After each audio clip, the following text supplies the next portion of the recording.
Good evening. Thank you very much for joining us on the Geelong Region Soccer Show. It is our absolute pleasure to have your company tonight. My name is Tonci Prusac, and joining me as he does every week here on the Geelong Region Soccer Show, Steve Curtin. Good evening, Steve. And it's a cold one out there tonight, but we are going to warm everyone's insides with a ripper show tonight. How are you, by the way? Yeah, good. Thanks, mate. Yeah, just a battle to keep warm a bit at the moment, isn't it? But we're doing all right, and I think we're going to have a bit more of a successful show tonight than last week when I was trying to hotspot from the new house. So back on the old stomping ground tonight. So if it's a bit echoey, that's why. Yeah. That'll be why. There's no furniture in here, but looking forward to a big show, mate. And how are you? Very good, mate. Very good. It's been a busy day trying to get everyone organised for tonight's show, but it is going to be a ripper show tonight. We have got an absolutely jam-packed episode tonight with our usual roundup that we've got of the weekend. And boy, a lot of exciting games happening on the weekend. We've got two absolutely fabulous guests coming on the show tonight. Steve, who have we got on tonight? Yeah, our first guest tonight. Well, we've had him on before, and it's a big coup for the Geelong Region Soccer Show to get an A-League current championship winning player, Stephen Lustica of Western United, to come and talk to us about the clinics that are coming up at Myers Reserve tomorrow and Wednesday. So we'll talk to him about that. But not only, we've got a first-time guest, and we had a chat to him in the green room. He's very excited to be coming on. It's the Deakin Ducks Vice President, Declan Pumpa, and he's going to be talking about a very special project that the Ducks have been working on that you may have heard about, and there's a image on your screen there. We look forward to talking about that because it is, of course, NAIDOC week, and they've gone and outdone themselves with a special jersey that they've designed. So we can't wait to talk to Declan about that. And from what I hear, Tonci, he has got a massive audience of fellow students and Ducks alike from Warren Ponds out there tuning in tonight. So hello for all of our Deakin family tuning in tonight, Tonci. Yes, absolutely. We've got a lot of first-time listeners, first-time viewers. We hope you really enjoy the show. We're on every Monday from 8 p.m. right here, both on YouTube, on Facebook, and on Twitter. We go everywhere, all over the world, in fact. We hope you enjoyed tonight's show. It's going to be an absolute ripper, and we're going to get straight into it. After this short commercial break, we will be back with the weekend roundup. And boy, we had some big games on the weekend. Don't go away, folks. It's episode 89 of the Geelong Region Soccer Show. Don't go away.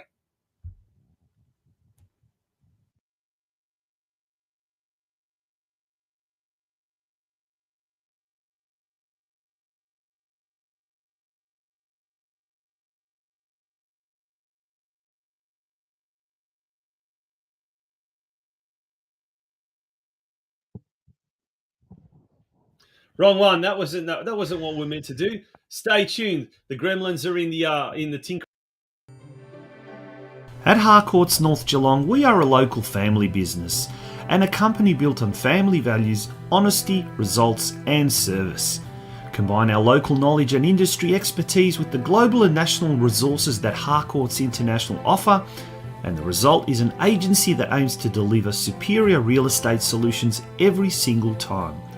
First making our mark in the northern suburbs of Geelong in 1991 as North Geelong Real Estate, our business has grown and evolved to offer a complete range of real estate services, including residential sales, property management, commercial sales and leasing, and owners corporation management.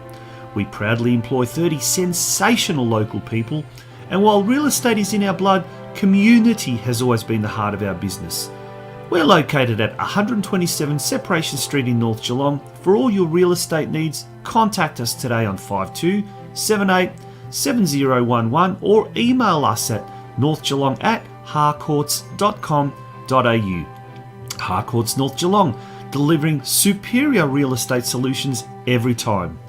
Proud sponsors of the North Geelong Warriors Football Club.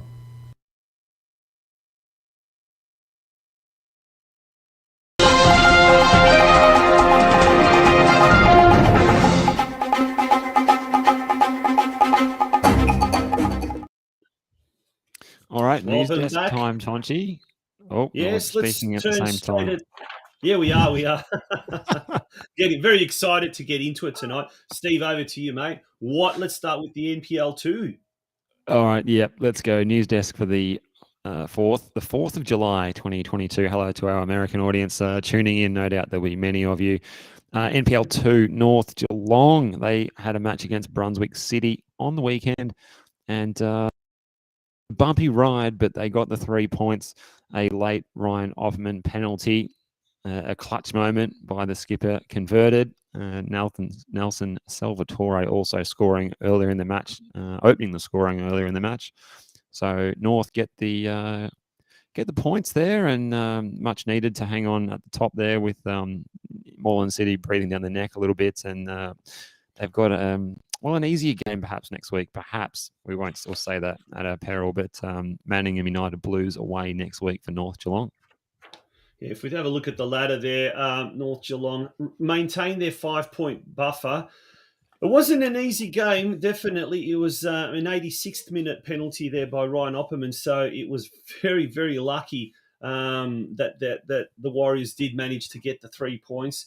Look, they're coming up against teams that play very, very they're very well organised defensively. Brunswick City was one of those teams. Now, Manningham United, they might be in, so that should be 7th position, I think. Let's go there.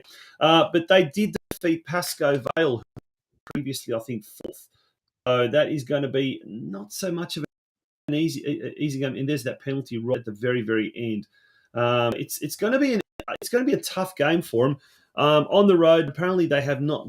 Manningham United have not been beaten at home for several weeks, so going to be a tough one. But look, at the moment with about 6 rounds to go, North Geelong Warriors still maintain top spot and are looking goods for promotion to next year's NPL Victoria competition. Let's hope it stays that way. Steve, now let's moving along to now NPL 3, and how is our Geelong representative? Aptly named Geelong SC. How are they doing in NPL 3? Yeah, a bit of a tough one again. Geelong Soccer Club went to Whittlesea Rangers ground and played them there, and they've been a bit of a thorn in Geelong's season this year. Held them to a draw this time, 1-1, and a goal on debut for the former Green Gully attacker Stefan Stoicheski, who moved across to Stead Park recently. So pretty handy signing there for Geelong. Good player at NPL 1 level, or at least a good fringe player. I think he'll do well in NPL 3. Now, Geelong's got a tricky game coming up next week, but they will be at home. It's against Melbourne City next weekend. Sorry, go on, mate. I was going to say, you've commentated, you've had the chance to commentate a lot of Geelong, Green Gully games, in the NPL. You and our esteemed colleague from the Football Out West show, Craig Filer. Have you seen much of this young chap? What's he like? I haven't seen a lot of him, but he has found his way into the match day squads a fair few times. He's got a couple of minutes here and there. And to get into that squad when you've got the likes of Alex Salmon, Noel Bernarda, Mamadi Kamara in attack. They've even used Josh Hope as a false 9. So there's some pretty handy talent they've got in attack, and to be able to make your way into the match day squads with all of the talent that they have, it's a credit to the talents of Stefan Stoicheski, and that's why I think he will excel. And a goal in his first game is a great start, and we'll see if he can go on with it. Now, it's unfortunate Geelong couldn't get all 3 points against Whittlesea Rangers on the weekend. Nunawading City and Western United, both those teams lost on the weekend. So Preston Lions defeating Nunawading City 2-0 on Friday night, and they're looking really, really good to clinch one of those 2 automatic promotion spots. Springvale White Eagles, that's a bit of a surprise. Second last Springvale White Eagles. They ended up jumping Western United. They defeated Western United 2-0. So it was a really good opportunity for Geelong to start inching its way towards that top 4, but it wasn't to be. Now, this week, as you mentioned, Steve, Melbourne City on Saturday night at Stead Park. Do they stand a chance? What do you reckon? Oh, look, it's probably the case that if they can get a result, a 1-1 or something like that, that's probably a good result given the form that Melbourne City has been in this season, would you say? Yeah, look, absolutely. Melbourne City, as we said, runaway leaders. They're going to be tough to beat, but anything's possible at Stead Park. Sometimes Geelong Correct. do exceptionally well. Sometimes they really struggle. So we'll just have to wait and see which Geelong turns up. Now, a team that is in form at the moment, thankfully, is Corio Soccer Club, who are doing very, very well, and they're starting to move away from that dreaded relegation zone. On the weekend, an 8-goal thriller. 8-goal thriller in their game against Whittlesea United, Steve. Yeah, that match took place yesterday with Whittlesea United, who I recently saw play in the Australia Cup against Green Gully and get beaten and finish with 8 players on the field and no coach on the field. So that was an interesting night. But Whittlesea United, they like to play some of their home games on Sunday afternoons. They did this yesterday, but they didn't do it to good effect because Corio went there and with goals to Festa Malmazi, Lorenzo Prinzigali, Billy Argyros, and Chol, and an own goal as well.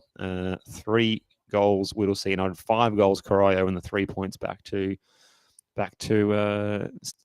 Hume Reserve. So a really good result there for Corio, and they've got a challenging game coming up next week when Banyule City, who've been pretty good this season, come to Hume Reserve. So looking forward to seeing how they stand up to the challenge, and looking forward to hearing the analysis from Santino Mamone, who had a very good day yesterday, from what I'm hearing.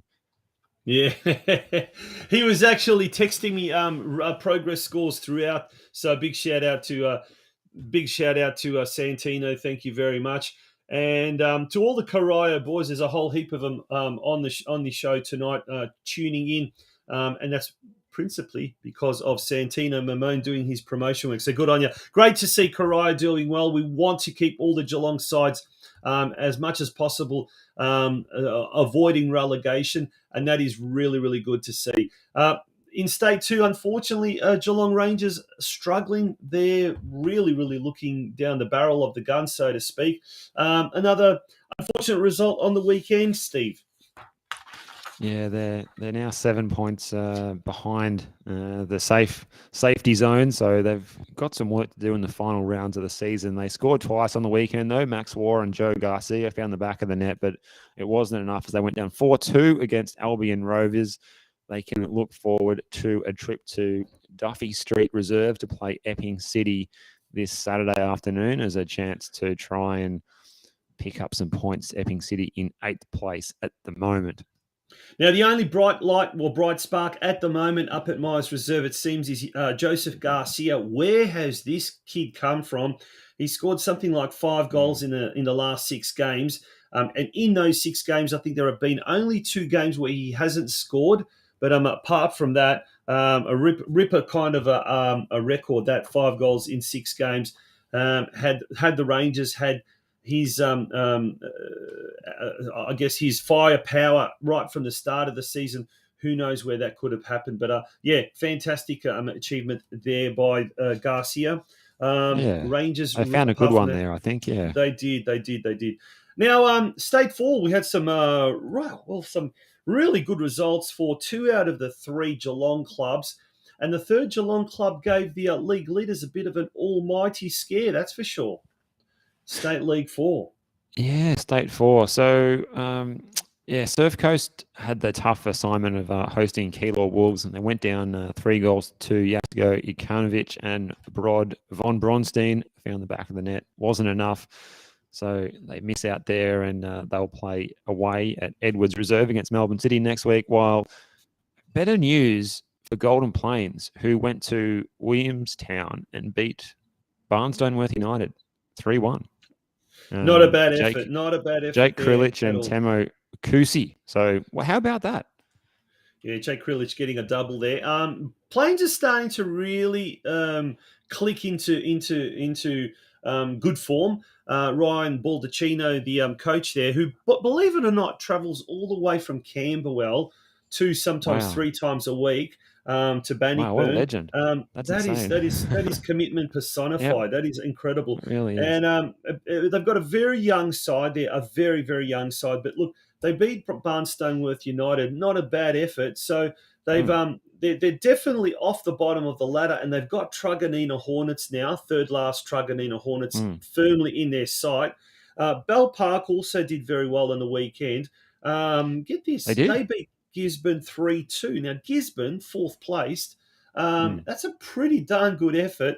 So those two clubs who have been struggling for the greater part of this year, just something clicked on the weekend. The goals for Bell Park, Anthony Piratina, Daniel Conti, and John Sarah, who crossed over from Surf Coast mid-season. Bell Park next week play, I think it's Greenvale United. Yep, that's right. They play Greenvale United, whilst Golden Plains take on the wounded Gisborne at home. So two very interesting games coming up there for those two Geelong-based clubs in State 4. Now, Steve, let's move along to State 5 and see what is happening in State 5 for the men's. Yeah, West Point knocked off Deakin Uni 3-0, so not a good day for Deakin. But Surfside Waves, they hosted Lara United in it's almost a distance derby, that one, isn't it, really? But it is. It's kind of one end of Geelong versus the other end of Geelong, isn't it? Yeah.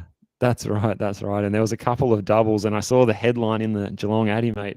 McGrath, Tristan scoring a double, Oscar Mayondo with a double, Jordan Robertson, Justin Wilson, and Joel Matuch all scored all those on the score sheet. So it ended up 7 in total. So a bit of a cricket score for Lara in the end. Can I just say, sorry to interrupt, can I just say, I do not come up with those headings in the Geelong Advertiser.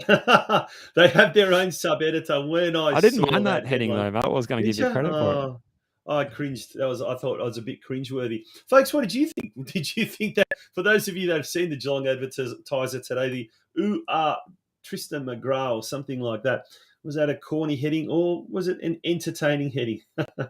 Over to you, the good folks. Old days of Glenn McGrath coming in from the members end at the MCG to bowl some excellent fast medium. So, good. I think it was good. Oh, well, there we go. Back to the ladder. Now, the big surprise of the season, the shock of the season, Barwon at Balmoral, 8-3, and it wasn't in favour of Barwon. My goodness me. Take us through that game, Steve. Oh, I thought I must have read that wrong, when I saw that one, and just catching up on that result. Milton Bailey and Christian Mann and an own goal, so no trouble finding the back of the net. 3 goals, but they conceded 8, so obviously all didn't go to plan there against Balmoral. So I'm sure if there's any Barwon people in the comments, they might be able to fill us in on what went down there, or they might not want to talk about. They might want to move on to the next round, because apart from this blip, they've been going very well. But definitely a surprise to see them cop 8 goals, so that is interesting. And they're going to host Bendigo City this Saturday at 3:00, and that should be a good match as well. Deakin Ducks are travelling to Balmoral, and I'm just missing the other fixtures. You probably got them there. Yeah, Maribyrnong on Greens hosting Surfside Waves. Ballarat taking on Lara United in the late game at Tricado Park at 5 p.m.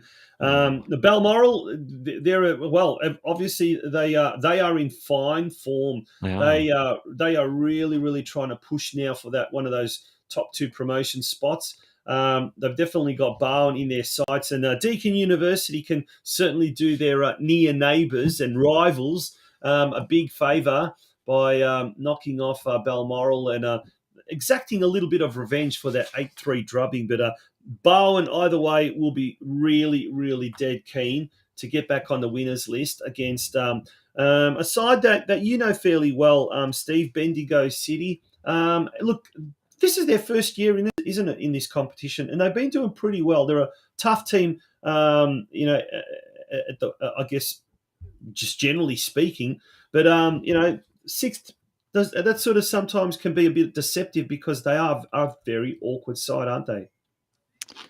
Yeah, the quality of the players that they picked up from some of the Metro MPL junior systems or graduates of those, plus their own homegrown development from their MPL juniors, I thought that they're going to maybe be a little bit higher on the table than what they are, but that's where they are at the moment. They're in 6th, and they've got a bit of a challenge having to travel some pretty long distances too. It might have been fairer if he had put them in the State League 5 North rather than the Western one to avoid the big trips to the places like Ocean Grove and that. So no, they're doing okay. There should be a good match.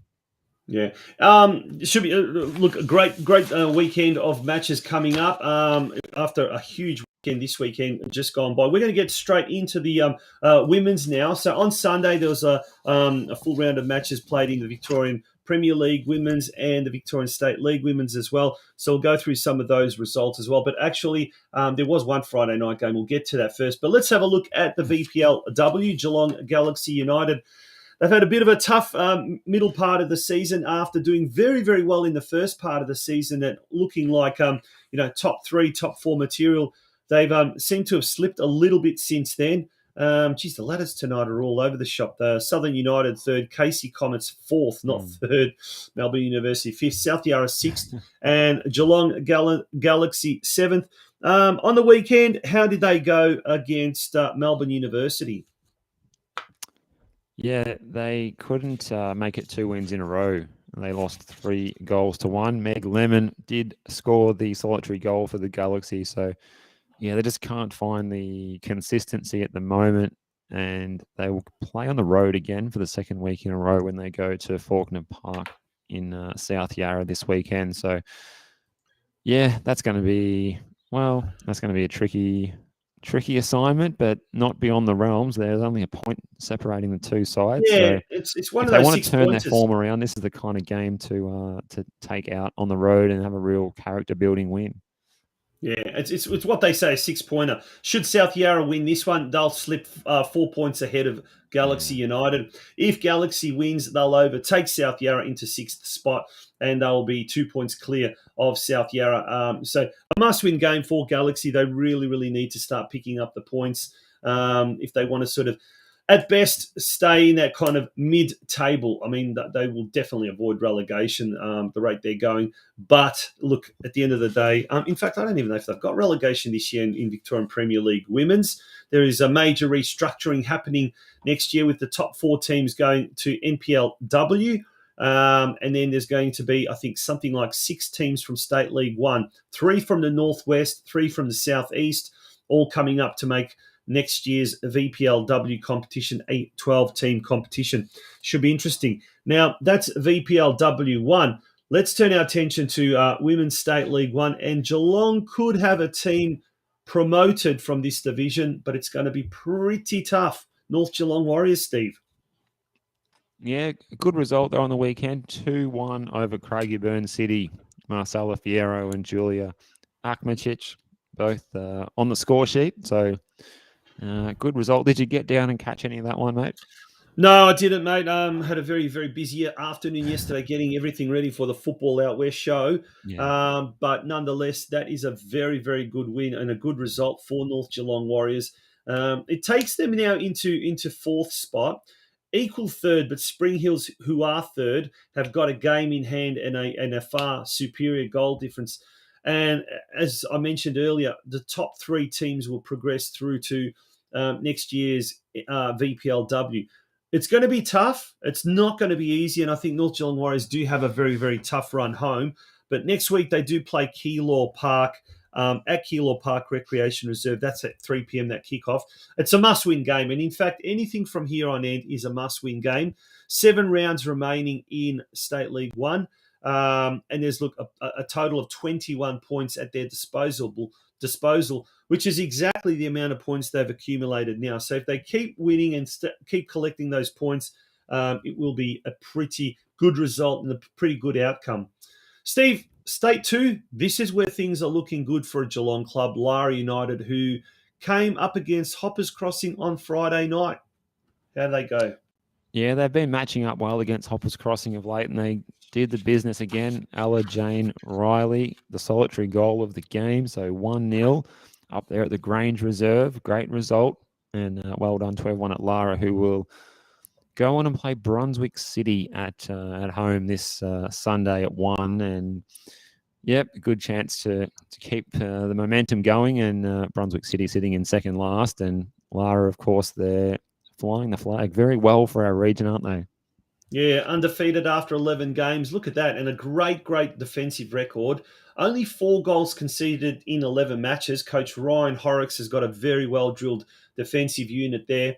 And they've also scored the most goals in the league as well. So the most goals in the league, most goals scored, least goals conceded.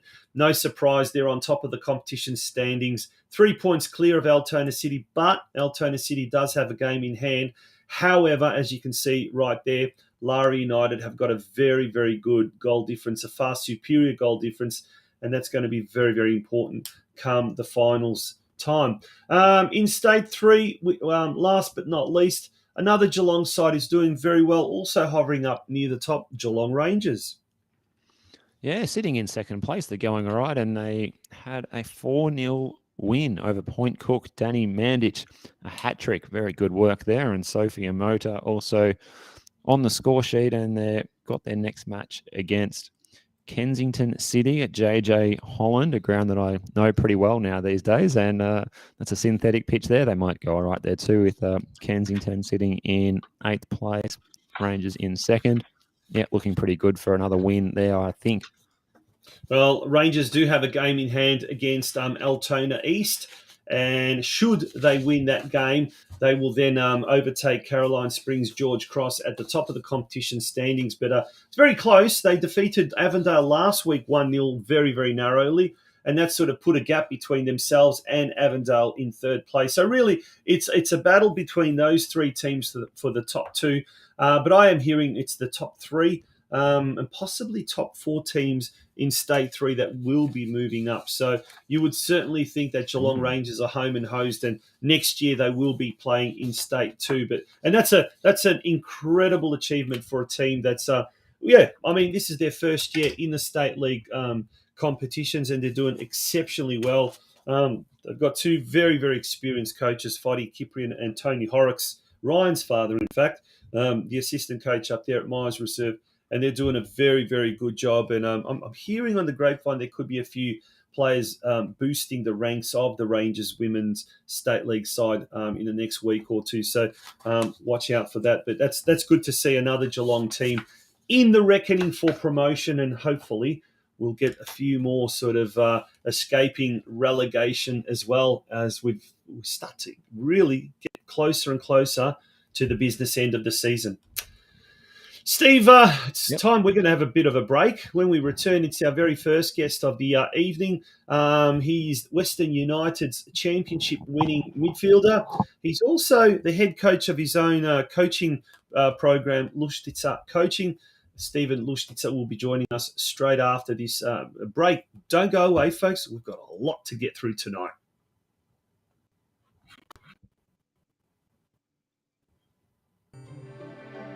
At Harcourts North Geelong, we are a local family business and a company built on family values, honesty, results and service. Combine our local knowledge and industry expertise with the global and national resources that Harcourts International offer, and the result is an agency that aims to deliver superior real estate solutions every single time. First making our mark in the northern suburbs of Geelong in 1991 as North Geelong Real Estate, our business has grown and evolved to offer a complete range of real estate services, including residential sales, property management, commercial sales and leasing, and owners corporation management. We proudly employ 30 sensational local people, and while real estate is in our blood, community has always been the heart of our business. We're located at 127 Separation Street in North Geelong. For all your real estate needs, contact us today on 5278 7011 or email us at northgeelong@harcourts.com.au. Harcourts North Geelong, delivering superior real estate solutions every time. Proud sponsors of the North Geelong Warriors Football Club. Welcome back to the Geelong Region Soccer Show, Steve. An interesting conversation before we get to our guest happening in the comments section. Mario Gregorio, the Corio coach, says only one team is going down from state. That's interesting. Only one team going down from state 1 and only one team going down from state 2. So that does make things interesting. That probably means Geelong Rangers stand a little bit of a better chance to escape relegation in state 2, and Corio certainly stands a good chance. Yep. But thank you to the guys, and Brenton Ray's there as well. Thank you to the guys in the comments section, leading a nice, interesting discussion there. Steve, over to you. All right. Well, have we got our guest in the green room? And the colour green is very apt. The colour green is very apt for this next guest because he is now an A-League championship winning player since we last spoke to him. And a big warm welcome to the Geelong Region Soccer Show. And thanks for your time, Steve Lustica. How you going? Good evening, guys. Thanks for having me on. Now, just quickly, mate, can we ask you? You've just won the A-League title. You've tied the knot with your lovely wife and been off on your honeymoon. Can life get any better at the moment? Yeah, look, it's been a crazy few months for me. From, like you said, from winning the A-League grand final, getting married, and then, it's been a good off-season so far, and sort of itching now to get back into training. We've had a good break now, so we're all pretty much, we've had good celebrations from winning the grand final. They went on for weeks. You could imagine, and then obviously I got married as well, and I'm pretty much ready to get back into training now. I've had a good off season, and I'm sort of itching to get back into it now. Okay, Stephen, welcome to the show. Congratulations. Here's the big question that everyone wants to ask. What was the bigger highlight of your year so far? Winning the A-League title, the trophy, or your marriage? Now, just watch what you say.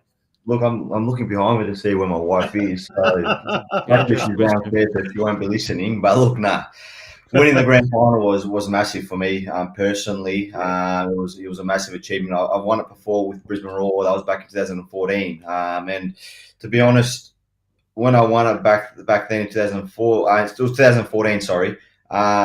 You sort of feel like, they come around. I was young at the time. I was only 22, so I was thinking, this is normal. Yeah, winning a grand final, they must come around, every year, and then you soon realise that, they don't come around that often. Get the opportunity to play in a grand final and let alone win the grand final. So this one meant a lot more to me, just because I appreciated all the hard work that goes into it. I'm more experienced now. And I realise how hard it is.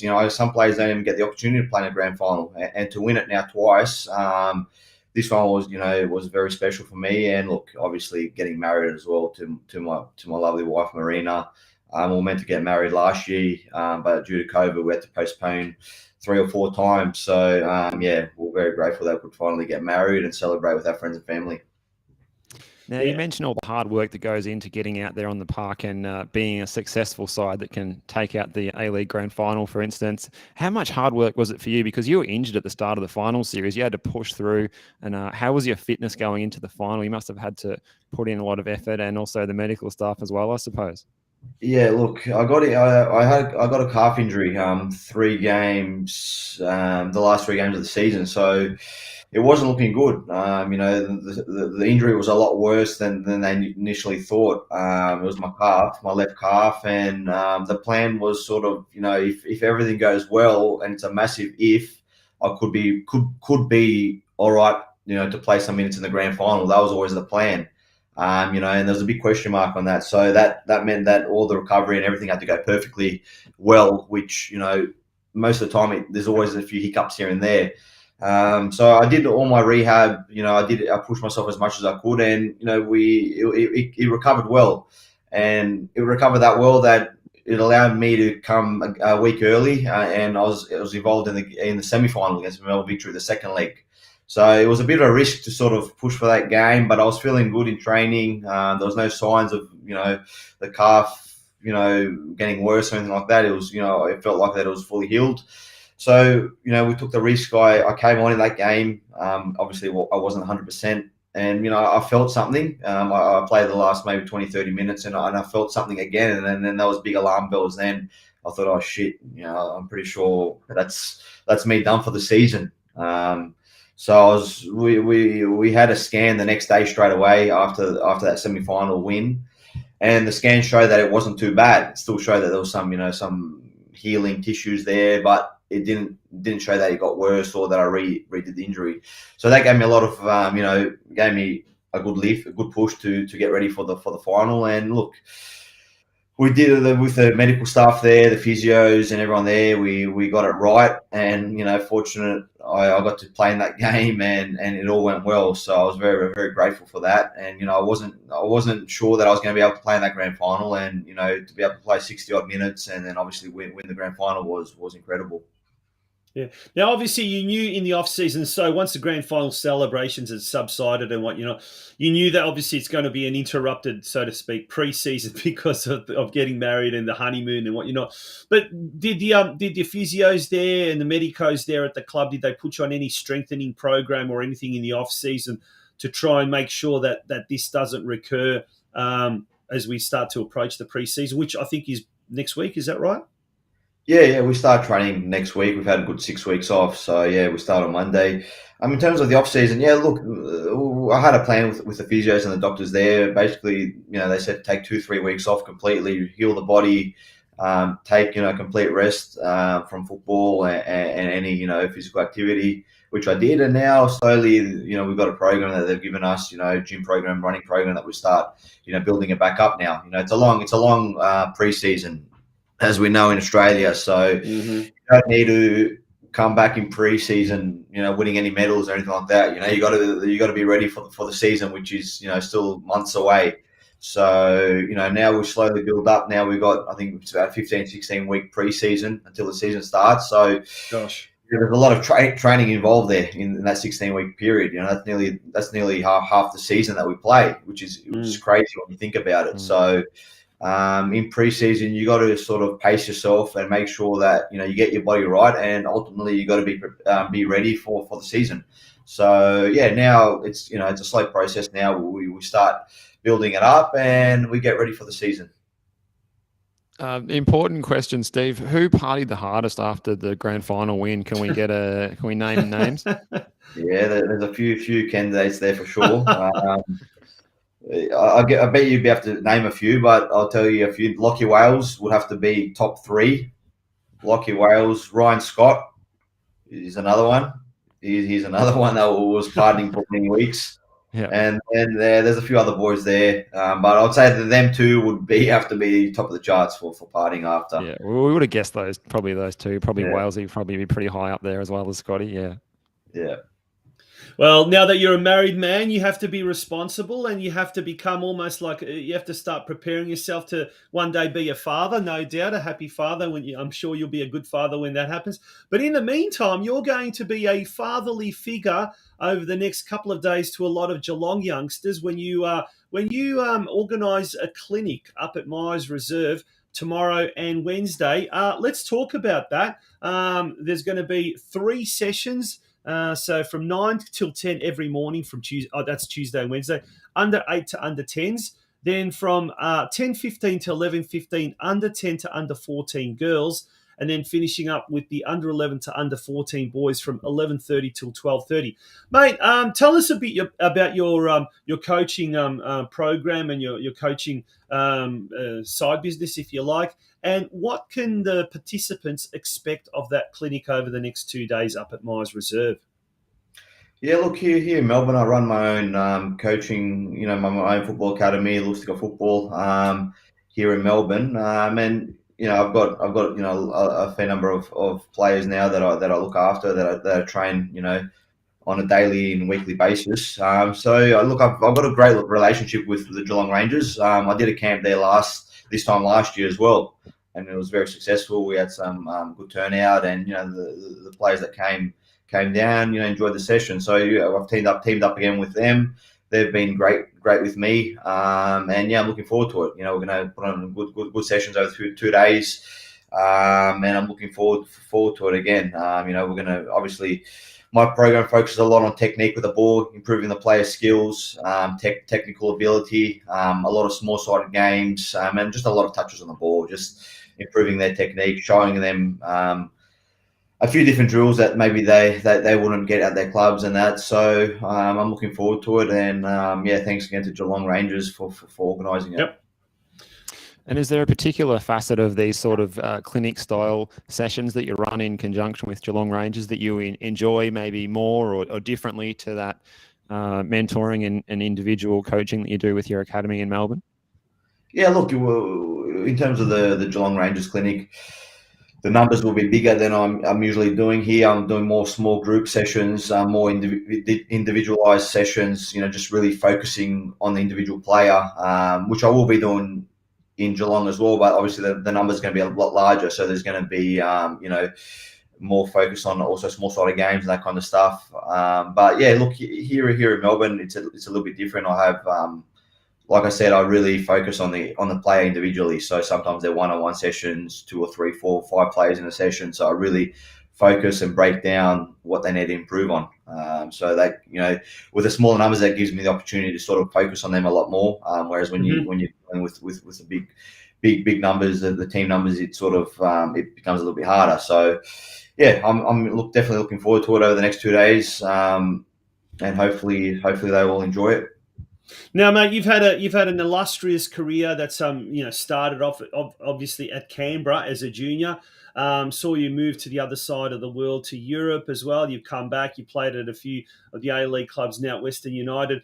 You've had so many mentors yourself, and now that you've started mentoring kids and coaching kids, is that something that you see yourself doing post your football career? I mean, there's still many years left in your playing days, but is that something that you kind of have already decided? Yeah, that's something I'd really like to get involved in, and this is part of that evolution, if you like.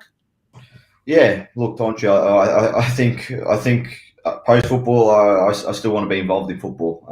Football is my passion.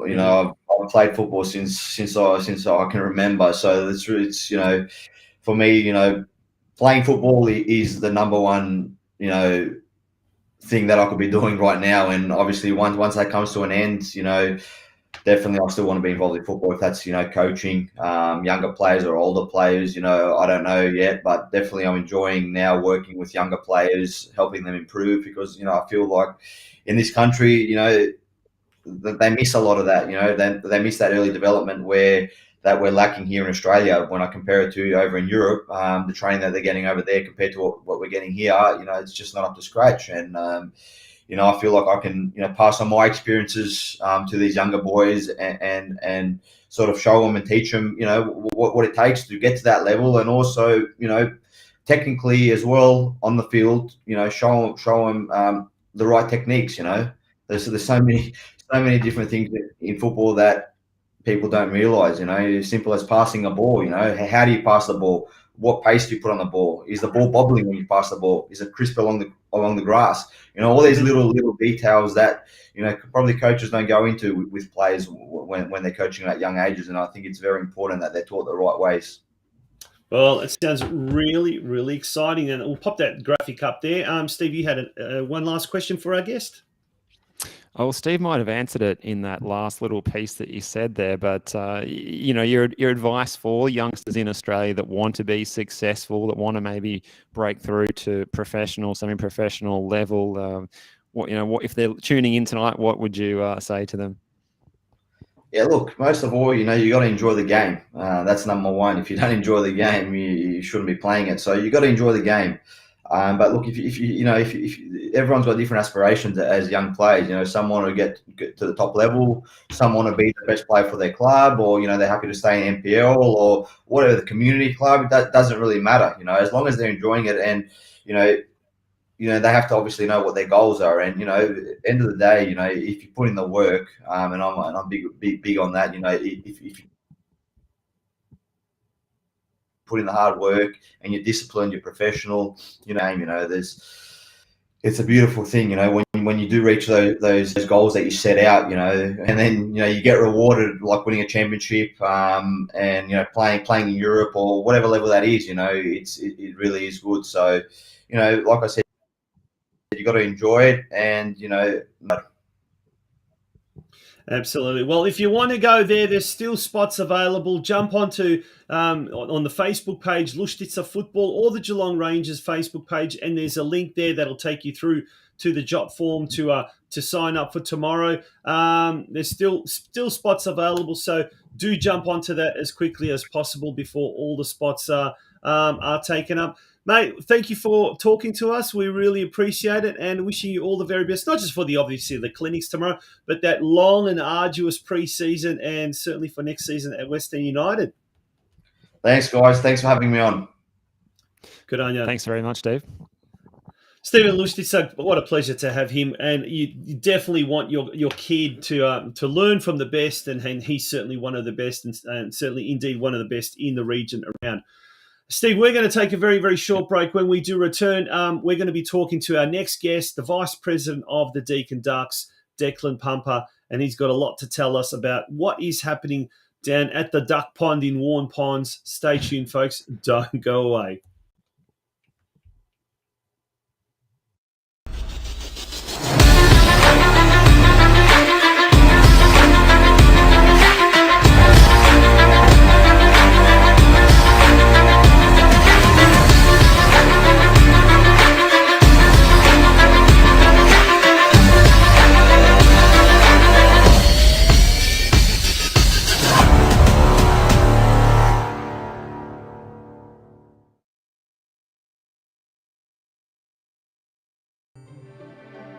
At Harcourts North Geelong, we are a local family business and a company built on family values, honesty, results and service. Combine our local knowledge and industry expertise with the global and national resources that Harcourts International offer, and the result is an agency that aims to deliver superior real estate solutions every single time. First making our mark in the northern suburbs of Geelong in 1991 as North Geelong Real Estate, our business has grown and evolved to offer a complete range of real estate services, including residential sales, property management, commercial sales and leasing, and owners corporation management. We proudly employ 30 sensational local people, and while real estate is in our blood, community has always been the heart of our business. We're located at 127 Separation Street in North Geelong. For all your real estate needs, contact us today on 5278 7011 or email us at northgeelong@harcourts.com.au. Harcourts North Geelong, delivering superior real estate solutions every time.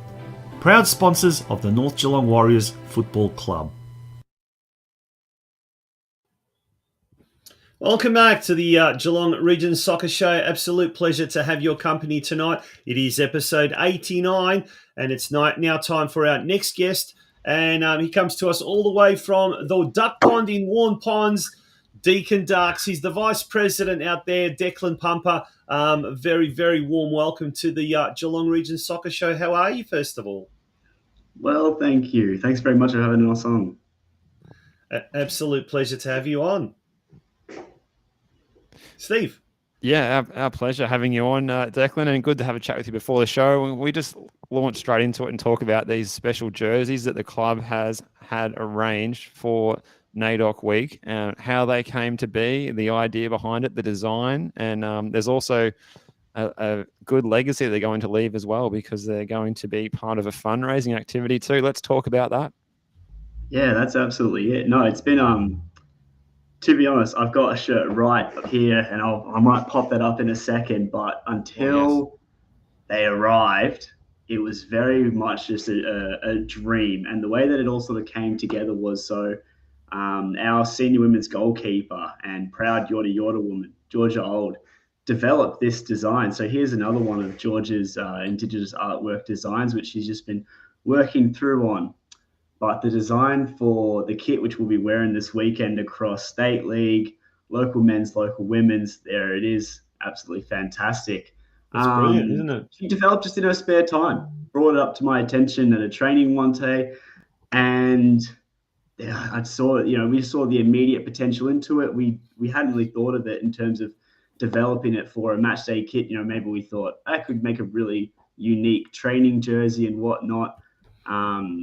Obviously, as I'd say, one of the smaller, more humble clubs in the region, we're not exactly splashed with cash, and we this year decided to go all out, get some new kits, get some Umbro back in the region.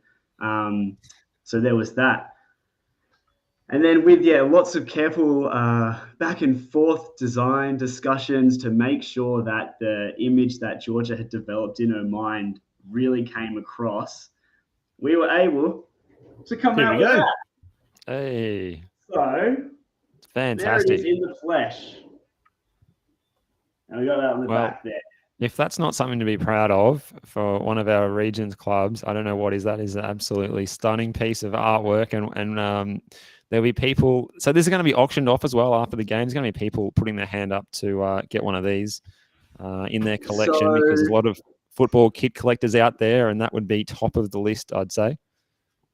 I really couldn't think of any shirt. Like if you had the chance of picking a beautifully unique first ever edition shirt of something, like this is going to be the one to have. But yeah, no, so we considered the auction off idea, but thought, it makes things a little bit easier if we just put out that bit of a flat fee. So we still have got plenty available. You don't have to be around the club. We've received fantastic interest from, members external around the Geelong region, outside Geelong, interstate. So we're obviously really happy to post. We're asking for a $50 donation. 30 of that goes on to the manufacturing of the shirt, and then all the proceeds, so $20 on each shirt, goes through to Fair Game, which is an organization that collects and donates recycled sporting equipment and provides that to rural and regional communities. So a big focus of their work is to the Aboriginal and Torres Strait Islander communities, and providing just that safe environment to promote healthy lifestyles, community engagement. So lots of really good work, and obviously very similar values to what we try and uphold at the Ducks. And yeah, particularly when we thought this could be a thing that we can do for NAIDOC week. We just wanted to sort of contribute back, like as a small sort of, community sports club. Obviously, we're not going to be getting out there and change the absolute world, but we do want to be doing what we can at our level and just keep sort of pushing for that next spot. We're also incredibly privileged to have, sort of folks coming to the club from out of the region, even internationally. And just through that, if we can provide, a bit of that storytelling, that education from Indigenous Australia, we get a lot of international students here, and you let them know that the First Nations people of this land are the longest continuing civilization, and it's been estimated upwards to 40 to 60,000 years. So, a lot of people get quite blown away by that. And even just a quick note there. So we've got on the shirts, so Wanyukai is the Wadawurrung word for duck. So, we'll be... Oh, man, I was wondering what that meant. Oh, Excellent. There you go. Excellent. Yeah. And then obviously, so we've got our, the traditional custodians on here. And it's a special shirt. So we've sold a whole bunch already. We've still got a few left. So please, message the Facebook page, the Instagram page. We're more than happy to ship out, because we, really just anyone who sees this shirt, we want to make sure that they'll be able to get them. Limited to, I think we've got about 84 at the moment. Right, yep. Who knows if down the line there's going to be a second run. So, get in quick while you can. It's for a good cause. And, we absolutely can't wait for the weekend to get everyone out and in them. Yeah, excellent. That is great stuff. And that's once again, there's the Deakin senior women's goalkeeper, Yotta woman, Georgia Old. She's designed it all, and it is all the profits made will be donated to the Fair Game charity. Now let's speak about the Deakin teams this year. Has been a bit of a tough one, obviously post-COVID, and you mentioned you get a lot of international students at Deakin University that do join up. Obviously, maybe the last 12 to 24 months, there haven't been as many international students, and dare I say, as many quality international students coming that can play football. That is quality. They might be good academically, but we're interested in their soccer abilities. Has that really been tough for the club in terms of just fielding the number of teams that you have in the past? Yeah, well, I think we were looking back at it recently, and pre-COVID, we I think had 9 teams in total. So, across the local men's and women's in the state league, whereas now we're sitting at about 6. But I think we're really proud this year that although we're not exactly, splashed with numbers, we have got enough out there on the weekend, so we haven't had to cancel any matches, which we're really happy with. Obviously, like injuries just happen, and I know that a lot of other clubs in the region have been hit with them. And so it's really unfortunate. But yeah, losing, I don't know if you'd even think about it, but just having like res, so like the student res on campus is another massive draw for players for us. So across COVID, those numbers were greatly reduced, which obviously, impacted the amount of numbers that we could have. So it was really tough, but the Ducks just flowed on. We just worked through it with where we're at. And even, like this year coming into it, we had a monstrous changeover of players and coaching staff from the State League squad. And it was looking interesting, but I think everyone across the club still had hope and faith, and we somehow pulled something together, and we've had some really fantastic results this year. I think, getting late wins against Bendigo and Lara. Really just, big games for the club. Our Div 2 boys, they got their first win of the season a couple of weeks ago. So, big congrats to them. We just float on. It's all you can really do, I think, at a time like this. The women are doing very well. I mean, we just saw that graphic there of the ladder. They're on top of the competition standings after 9 rounds, and they take on Surf Coast this week in a top of the table clash, which will be an absolute beauty. It's a 6-team competition. Geelong Rangers, who are powerhouses, obviously they're fielding their second team in that competition, and it's a very young team and they're struggling. But obviously their first team went to State League. North Geelong went to State League. Has that first division really been weakened a lot by the defection of those two teams to the State League competitions? Or is it still a fairly a fairly highly, competitive competition, that one? Well, from all reports, I feel that it still holds its competitiveness. Having just joined playing State League this year, one of the worst factors is that it's really tough to get along and watch women's games because it's fantastic football. Like the girls are absolutely incredible out there. So no, I wish I could comment closer to it, and I really wish I got around to more of the games. But I'd still be confident in the standard competition across the entire league, week in, week out. There's always extremely valuable learning opportunities you get from, a win, loss, and a draw. And starting from the club here, I was playing Div 3 in my first year, and we had more than a couple of double-digit losses. You take the learning opportunities from that, you become better footballers. And I think that is what would be going on in particularly that Div 1 women's competition. Yeah. Our girls in the twos, they're still searching for their first win, but they're just out there every single week fighting for it. It's going to come, and the party's going to be wild when it happens. Yeah, Steve, I guess when we have a look at that ladder, in years gone by, it's always been a sort of a two team horse race, or even last year, Rangers were the ones that were, or a couple of years ago, Geelong Rangers were just dominating. But here we've got 4 teams that are all kind of in amongst it, and Barwon, Geelong, Surf Coast. Okay, Deakin sort of seem to have run away with it, but all the other 3 teams are definitely not just competitive; they're more than competitive. Yeah. Yeah, absolutely. I think it's a good thing, and I think the feedback on the structure of the women's competition has been more positive than negative this season, and I think that's a good sign that we're heading in the right direction and to something to build on for next year. But Declan, you don't want to blow your own horn, I know, but you wear a few hats there at Deakin Ducks. You're vice president, you're a player. Maybe a few other things as well that we haven't heard of. But do you want to talk a little bit about your tenure at the club and what it's like being on the committee as a player as well? Yeah. Like this year as well, I'm obviously in the kits and merch role also.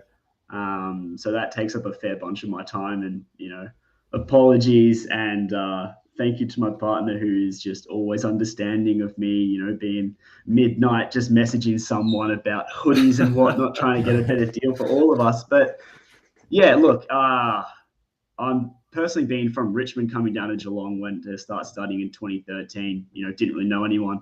And the Ducks were just the most welcoming, hospitable bunch of people that, I could have hoped for. And it's been a massive, massive role for myself and a lot of others. Obviously taught us how to play the game.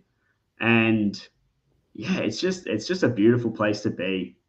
So obviously, yeah, we got the new kits up in here. So there's Josh and Jonty repping it, So if they're not giving up the football game to go modelling, we'll take that as long as they stick around with us. Have they had any offers since this photo shoot? Oh, no, I just hide them away. I don't even let them get to their site because it's going to tempt them away when we need them. Yeah. But they are striking tops. They are really, really good. And It's great. It's the first year that you've got Umbro. Very happy with Umbro. Declan, are you? Absolutely ecstatic. And I think, working just with pro sports groups and, with the Umbro folks as well, just having completely customizable shirts, and that is what allowed us to bring together the NAIDOC kit. Yeah. And just this shirt as well, we just said we wanted a classic shirt and, just sort of moving on from some kits in the past that, were pretty athletic fit on some pretty unathletic crew. So it was a tough decision, but, as said, with all love and respect, of course. So, yeah, coming across to Umbro where, a shirt's a proper size, it was just absolutely fantastic and, absolutely wrapped with them. And, looking forward to the next year. There's already designs coming up, just looking around the internet, taking some inspiration, from past and present kits because, here we've got just a classic, a beautiful shirt, but, we'll see what the future holds for us. Mate, when you think about it, you've got a kit like that. You've got a multi-million-dollar complex there out at Warm Ponds with the synthetic pitch. You must be the envy of a lot of State League 5 clubs when it comes to the state men's. There must be a lot of clubs that turn up to Deakin for the first time and just look around and go, wow, what the hell? There are some fantastic facilities in State 5 and some not so fantastic facilities, but Warm Ponds would have to take the pick of the crop, wouldn't it? I think it is a unique park to be on, especially given that sort of that hill that leads up to the pond, which is just one of the, is a fantastic view of the whole setting. I don't know if we do get folks visiting and, feeling that way. They're certainly not telling me, but I hope that is the case because, anyone that does come in, we want to welcome them in. If I had a couple $1 million, there's a couple of ways that I'd be able to, sort of upgrade our facilities, at the top of the hat. But for the time being, it's absolutely, it's fantastic to be on. Once you adapt to the synthetic park, it's just beautiful. So, Deakin have done us well. They have. Yeah. Were you around in the Jarvis Oval days, Declan, and when the rabbit holes in the 6-yard box and the frogs on the sidelines and the sort of pooling of water the swamp-like atmosphere there? Funnily enough, I've played on it once, and that was my first year at the club when we got a new set of kits for one of the first times in a long time. And that was when we had 2 Div 3 teams, and it was a pre-season derby, best of, I think, 2 or 3 game series. Whoever won that got the new kits. Whoever lost it, they got the old kits, which were, I think, high stakes, notoriously known as the nipple rashes. So you can kind of imagine what type of shirt that was. So, I played on the Jarvis Oval once or twice, but, definitely still have very fond memories of Deakin, pre-synthetic park on the grass there. I never used to score goals when I used to play in the Sunday League, but whenever I played at Jarvis Oval, always got a goal. It was by far my most favourite ground. And because it was a quagmire, it slowed the ball down to my pace. And I just absolutely loved it. I think, I say we should have more of those Jarvis Oval facilities around the stadium. But absolutely, it was a swamp, Steve, and brings back fond memories when Sam Bishop, who used to work at the Geelong Advertiser, was heavily involved with Deakin Ducks back in the day. And I used to always say to him, mate, I love your ground. I absolutely love your ground. Fun fact about Jarvis Oval, it was one of the grounds where Gary Ablett Sr. pulled on the boots for Corio, I think it was, or Corio Cloverdale.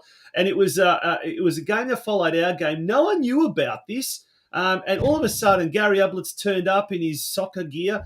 And within half an hour, I reckon there were about 200 people that had just flocked there and wanted to see the great man playing soccer. He knew some of the blokes out at Corio. I'm not sure if it was Corio or Corio Cloverdale, but very memorable. Maybe. Yeah, it could have been. I think it was absolutely. I could be corrected.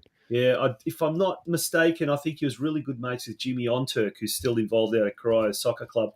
And one of the most memorable moments at Jarvis Oval. But Declan, thank you so much for joining us and having a bit of a chat about the present and the future and indeed the past. And all the very best to you and to Deakin Ducks. And we look forward to seeing that fantastic kit. We're going to pop that kit up there. There we go. Look at that. But let's have a look at the real deal. We're going to put the real deal up there. Looking forward to seeing that around the region this coming weekend. What a ripper top that is, and you ought to be congratulated, Georgia Old as well for the design. Absolutely. And everyone there at Deakin. Still Thanks, mate, available across all the sizes. So get involved. Let us know if you can. Yeah. So on the Deakin Ducks Facebook page, we can hop on there and order ourselves. Instagram as well. Fantastic. Yep. That's the one. Yep. Good on you. Something to be proud of, mate. Well done. Absolutely. Thank you very much. Good on you, Declan. Thanks, Deck. Good on you. Awesome. Well, what a fantastic way to end the show. Absolutely ripper show tonight. Thank you, everyone who's joined us on tonight's show. We'll be back next Monday, Steve, and hopefully you won't be living such a nomadic existence. By that stage, you'll be nice and settled. It's been a tough couple of weeks for you, hasn't it? That's had its challenges, but look, football's got to take its place, and that's what we're doing. That's what we're doing tonight. And you've got a big week coming up, have you, as well? Indeed, yeah. Looking forward to a massive round of matches next week. Really looking forward to getting out and about and watching as much football as possible. Remember, tomorrow and Wednesday up at Myers Reserve, Stephen Lustica is having his clinic for juniors. So if your child is keen on getting that little bit of extracurricular training over the school holidays, and goodness me, we're all of us parents have got that battle to get the kids off the devices and get them out in the great outdoors. Well, here's a perfect opportunity to do so. Exactly. And I'll probably be popping out there tomorrow as well to just have a chat with Steve and have a bit of a look around. So hopefully I'll see you there and come up and say hello and let's have a bit of a chat. And and that starts a big week of football that will culminate next Monday night with our episode 90 of the Geelong Region Soccer Show. There you go. That's something to be excited about. There's 90 years of the ABC, but 90 episodes of the Geelong Region Soccer Show. Yeah. That's what we're all about. So that's pretty good. Pretty good. Anyway, it's time to say good night. So thanks again. And until next time. Good night, folks. Thank you for being with us.